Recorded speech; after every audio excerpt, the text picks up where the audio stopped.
പേരാവൂരിൽ ജയം ഉറപ്പാണെന്ന് LDF സ്ഥാനാർത്ഥി KK Shailaja media വണ്ണോട്. New gen സ്ത്രീ വോട്ടുകൾ നിർണായകമാണ്.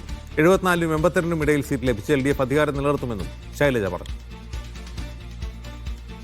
സംസ്ഥാനത്ത് തന്നെ ഏറ്റവും ശ്രദ്ധേയമായ മത്സരം നടന്ന പേരാവൂർ മണ്ഡലത്തിൽ ഇത്തവണ മണ്ഡലം പിടിച്ചെടുക്കാൻ ഉള്ള ഉദ്ദേശത്തോടു കൂടിയാണ് അവിടെ LDF സ്ഥാനാർത്ഥിയായിട്ട് KK ശൈലജ വന്നിരിക്കുന്നത്. ശക്തമായ മത്സരമാണ് നടന്നത്. ഏതായാലും ഇപ്പോൾ ടീച്ചർ ഇപ്പം നമ്മോടൊപ്പം ചേരുകയാണ്. ടീച്ചറെ, എണ്ണാനിനി മണിക്കൂറുകൾ മാത്രമേ ബാക്കിയില്ല. എങ്ങനെയാണ് ടീച്ചർ ഒരു കണക്കൂട്ടിൽ? ഇപ്പോൾ വോട്ടെല്ലാം ജനങ്ങൾ മെഷീനകത്ത് ആക്കിയിട്ടുണ്ട്.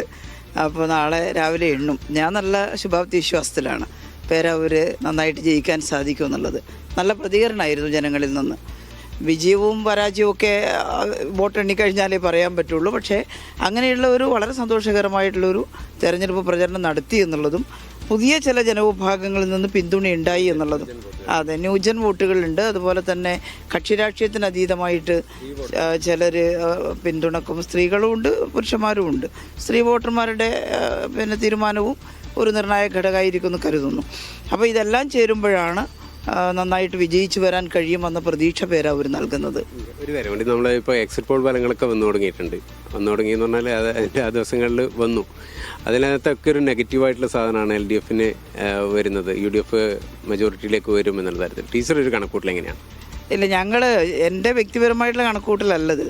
ഇടതുപക്ഷ ജനാധിപത്യ മുന്നണി എന്നുള്ള നിലയിൽ ഞങ്ങൾ സാഹചര്യവും പോളിംഗിന് ശേഷമുള്ള വോട്ടിംഗ് അതെല്ലാം നോക്കിക്കൊണ്ട് കണക്കുകൂട്ടിയിരിക്കുന്നത് എന്തായാലും ഒരു 74-നും 80-നും ഇടയിൽ സീറ്റ് LDFന് കിട്ടാനിടയുണ്ട് എന്നുള്ളതാണ്.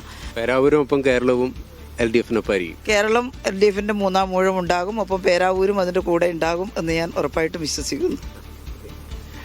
ടീച്ചർ വലിയ ആത്മവിശ്വാസം തന്നെയാണുള്ളത്. ഒരു പേരാവൂരിൽ ഇത്തവണ മണ്ഡലം പിടിച്ചെടുക്കും. ഒപ്പം തന്നെ കേരളത്തിൽ മൂന്നാം LDF സർക്കാർ വരുമെന്നുള്ള പ്രതീക്ഷയാണ് ടീച്ചർ പങ്കുവച്ചിരിക്കുന്നത്. ഷിജിത്ത് കാണാമിനൊപ്പം ബിജീഷ് ഗോവിന്ദൻ, മീഡിയ 1 കണ്ണൂർ.